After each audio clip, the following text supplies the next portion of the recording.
दोस्तों नमस्कार, मैं हूं संजय वैष्णव और इस वक्त मैं हूं जबलपुर में और जबलपुर के रानी दुर्गावती विश्वविद्यालय के पत्रकारिता विभाग के एचओडी सर मेरे साथ हैं।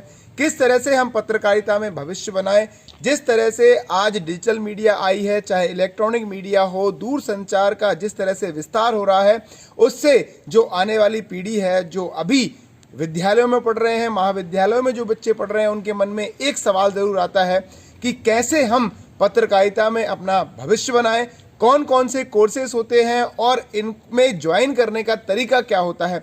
आज की इस वीडियो में सारे के सारे सवालों का जवाब हम आपको देने का प्रयास करेंगे। फिलहाल हम सर का बहुत बहुत स्वागत करते हैं, आज सर ने हमको समय दिया। सर, जिस तरह से पत्रकारिता का क्षेत्र बढ़ रहा है, दायरा बढ़ रहा है, चूँकि मैं भी आप ही के विभाग का विद्यार्थी हूँ, तो जिस तरह से मैं देख पा रहा हूँ आज पत्रकारिता का विस्तार बढ़ रहा है। जो बच्चे हैं 12th पास करते हैं, वो किस तरह से इस क्षेत्र में अपना भविष्य बना सकते हैं? देखिए, पत्रकारिता के क्षेत्र में बहुत सारी संभावनाएं हो गई। पहले महज पत्रकारिता की बातें कही जाती थी कि समाचार लेखन और संपादन की बातें की जाती थी और उसके लिए रिपोर्टिंग की बातें होती थी जी। लेकिन जैसे जैसे तकनीकी का विकास हुआ, तकनीकी के विकास के साथ साथ हमें रेडियो के क्षेत्र में या हमें दूरदर्शन के क्षेत्र में और जो नई तकनीकी आई है, सबसे बड़ी तकनीक आई है कि हम डिजिटल माध्यम से पत्रकारिता कर सकते हैं जी। आज वर्तमान के क्षेत्र में, जैसा आपने कहा कि यूट्यूब चैनल, हर पत्रकार जिसके अंदर एक कुशलता है, कौशल है, जो लेखन कर सकता है, अपनी बातें अभिव्यक्त कर सकता है, विषय का चुनाव कर सकता है, वो अपने विचार प्रकट कर सकता है जी। जैसे एक मैं छोटा सा उदाहरण दूं, आज मैं भास्कर डिजिटल देख रहा था जी। भास्कर डिजिटल में मुझे एक खबर मिली, वो पाकिस्तान की कोई गायिका थी जी। उस पाकिस्तान की गायिका पर उस जो पत्रकार है उसने पूरा शोध किया जी। शोध करके एक समाचार प्रस्तुत किया, काफ़ी रुचिकर था, लोगों को पसंद आया जी।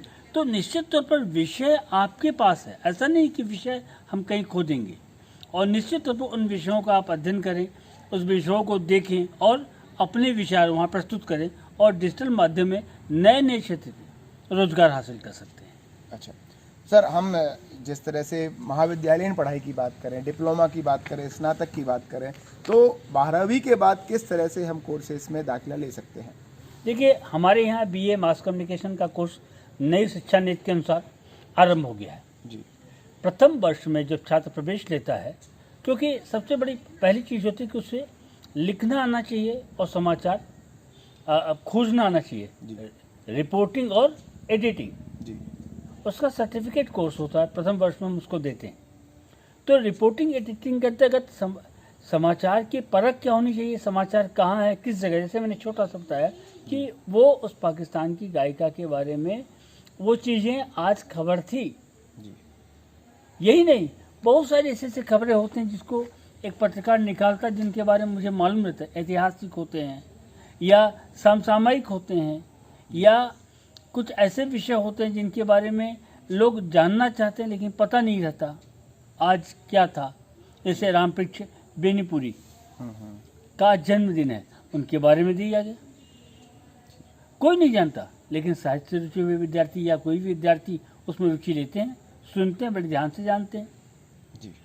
तो निश्चित तौर पर रिपोर्टिंग के लिए एक जो हो कि कहाँ से किस जगह से समाचार हम पाएं और उस समाचार को कैसे लिखें, उसका शीर्षक कैसे लगाएं, क्योंकि पहला जो होता है आधार होता है, हम चाहे डिजिटल माध्यम की बात करें, चाहे इलेक्ट्रॉनिक माध्यम की बात करें, चाहे प्रिंट माध्यम, जब तक आपको समाचार की पकड़ नहीं होगी और समाचार का लेखन नहीं आएगा तो आप पत्रकारिता नहीं कर सकते। तो बीए प्रथम वर्ष में विद्यार्थियों को रिपोर्टिंग और एडिटिंग की शिक्षा दी जाती है।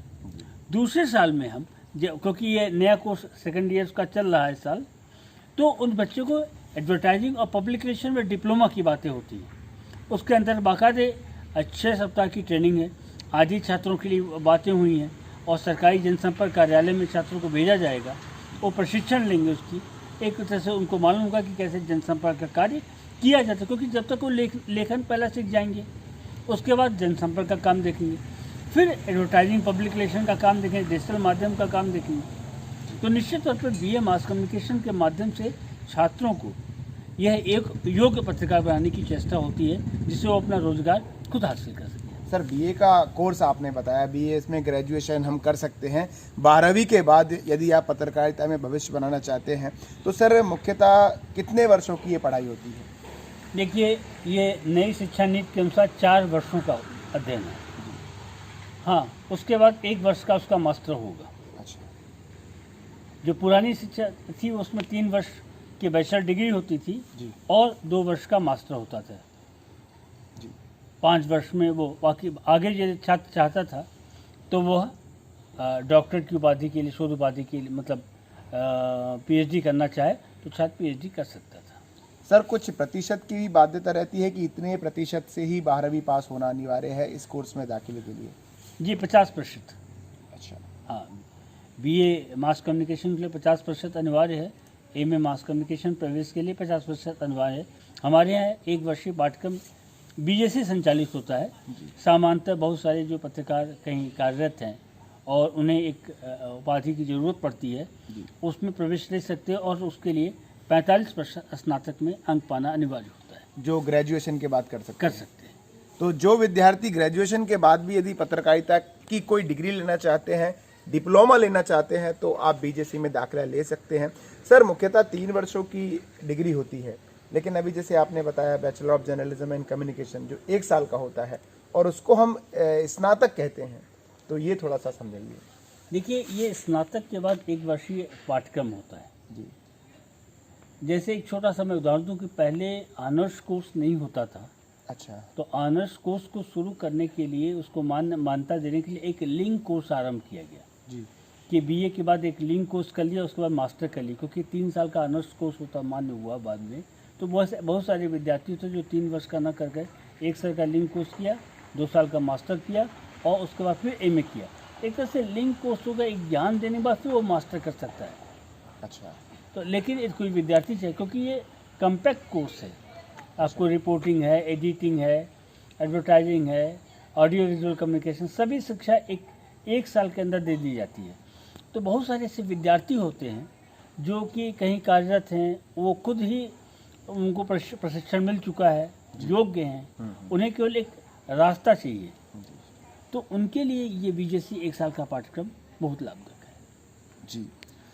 तो सर एक सवाल मैं आपसे जानना चाहूँगा, जो पत्रकार साथी हैं अनजाने में उनको ज़्यादा जानकारी तो होती नहीं, लेकिन ये सवाल आज यूट्यूब, जैसे हम भी ये यूट्यूब पर प्रसारित कर रहे हैं और चूँकि हमारी तो पढ़ाई हो चुकी है, लेकिन बहुत सारे जो यूट्यूबर हैं वो वीडियोस डालते हैं तो उन पर ये आरोप लगाया जाता है कि भाई आप फर्जी पत्रकार हो, आपके पास कोई चैनल नहीं है, आपके पास कोई आईडी नहीं है, आप फर्जी पत्रकार हो। तो क्या सर जो यूट्यूब पर खबरें प्रकाशित करता है तो क्या उसको फर्जी पत्रकार के दायरे में लाया जाता है? देखिए, ऐसा अभी कोई ऐसा प्रावधान तो बना नहीं है, लेकिन ज़रूर है कि हमें राष्ट्रहित का और समाज हित का विशेष तौर पर ध्यान देना है, क्योंकि व्यक्ति की स्वतंत्रता यदि दी गई है तो इसका दुरुपयोग भी नहीं। तो यूट्यूब पर जो कोई प्रसारित करना चाहता है वो कर सकता है? कर सकता है, अपनी विचार दे सकता है, खबरें दे सकता है, लेकिन मैंने कहा ना कि व्यक्ति की स्वतंत्रता का दुरुपयोग न हो। अगर गलत तरीके से अगर झूठी खबरें प्रकाशित करते हैं तो उसे फर्जी पत्रकार कहा जाएगा? निश्चित, चाहे वो प्रिंट में हो, इलेक्ट्रॉनिक में हो या यूट्यूब में हो। हाँ।